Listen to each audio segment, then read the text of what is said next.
ത്തുള്ള വനത്തിലും അന്വേഷണം നടത്തും. സമീർ, എന്തൊക്കെ വിവരങ്ങളാണ് നമുക്ക് ലഭിക്കുന്നത്? പറയൂ.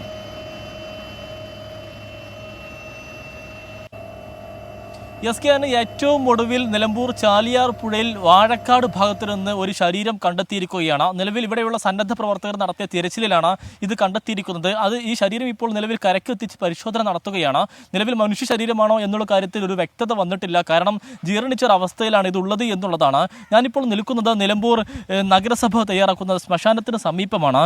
ഈ അഴുകിയ ശരീരങ്ങളെല്ലാം തന്നെ നിലമ്പൂരിൽ തന്നെ സംസ്കരിക്കുക എന്നുള്ള ഒരു ഉത്തരവ് കഴിഞ്ഞ ദിവസം ജില്ലാ കളക്ടർ പുറപ്പെടുവിച്ചിരുന്നു. അതിൻ്റെ അടിസ്ഥാനത്തിൽ നിലമ്പൂർ നഗരസഭ ഈ ശ്മശാനത്തിന് സമീപം പ്രത്യേകമായി ഈ സംസ്കാരത്തിനുള്ള തയ്യാറെടുപ്പ് അല്ലെങ്കിൽ അതിനുള്ള സംവിധാനം ഒരുക്കുന്ന ദൃശ്യങ്ങളാണ് നമ്മൾ കാണുന്നത്. മരങ്ങളെല്ലാം തന്നെ മുറിച്ച് ഇവിടെ അതിനുള്ള നിലം തയ്യാറാക്കുകയാണ്. നിലവിൽ 2 ശരീരഭാഗങ്ങളാണ് നിലമ്പൂർ ജില്ലാ ആശുപത്രിയിൽ നിലവിലുള്ളത് എന്നുള്ളതാണ്. ഇവയെല്ലാം തന്നെ അഴുകിയ നിലയിലായതുകൊണ്ട് തന്നെ ഡീകമ്പോസ്റ്റ് ചെയ്ത് വെച്ചിരിക്കുകയാണ്. ഈ ഉത്തരവ് പ്രകാരമാണെങ്കിൽ ആ 2 ശരീരഭാഗങ്ങളും ഇവിടെയായിരിക്കും സംസ്കരിക്കുക എന്നുള്ളതാണ് മനസ്സിലാക്കാനായിട്ട് സാധിക്കുന്നത്.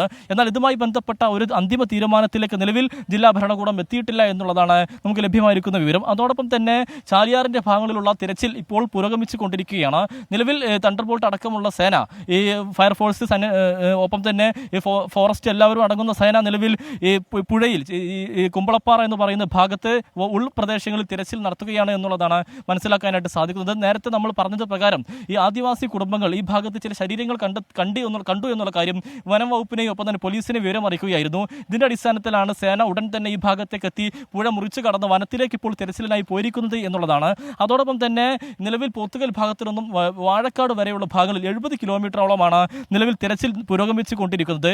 ഫയർഫോഴ്സിന്റെയും സന്നദ്ധ പ്രവർത്തകരുടെയും പോലീസിന്റെയും പ്രാദേശികമായിട്ടുള്ള ജനപ്രതിനിധികളുടെ നേതൃത്വത്തിലാണ് ഈ പുഴയിൽ വ്യാപകമായ തിരച്ചിൽ ഇപ്പോൾ പുരോഗമിച്ചു കൊണ്ടിരിക്കുന്നത് എന്നുള്ളതാണ് മനസ്സിലാക്കാനായിട്ട് സാധിക്കുന്നത്. ഇതിൽ ഒന്നുകൂടി വ്യക്തമാക്കി പറയുകയാണെങ്കിൽ ഏതാണ്ട് 5 കിലോമീറ്റർ അല്ലെങ്കിൽ 10 കിലോമീറ്ററോളം ദൂരം ഒരു സംഘം തിരച്ചിൽ പുഴയിൽ നടക്കുന്നു. അതിന് അപ്പുറത്തേക്കുള്ള മറ്റൊരു സംഘം പരിശോധന നടത്തുന്നു. അതോടൊപ്പം തന്നെ ഫയർഫോഴ്സ് സമാന്തരമായി പുഴയിലൂടെ ബോട്ടിലൂടെയും പരിശോധന നടത്തുന്നു. ഇങ്ങനെ അതിവിപുലമായ തിരച്ചിൽ ഇന്നും പുരോഗമിക്കുകയാണ് എന്നുള്ളതാണ് മനസ്സിലാക്കാനായിട്ട് സാധിക്കുന്നത്. എന്നാൽ ഇതുവരെ ഒരു ശരീരഭാഗവും നിലവിൽ കണ്ടെത്തി നിലമ്പൂർ ജില്ലാ ആശുപത്രിയിലേക്ക് എത്തിയിട്ടില്ല എന്നുള്ളതാണ് എടുത്തു പറയേണ്ടിയിരിക്കുന്ന ഒരു കാര്യം. ഇന്നലെ 2 ശരീരങ്ങൾ മാത്രമാണ് കണ്ടെത്താനായത് എന്നുള്ളതാണ്.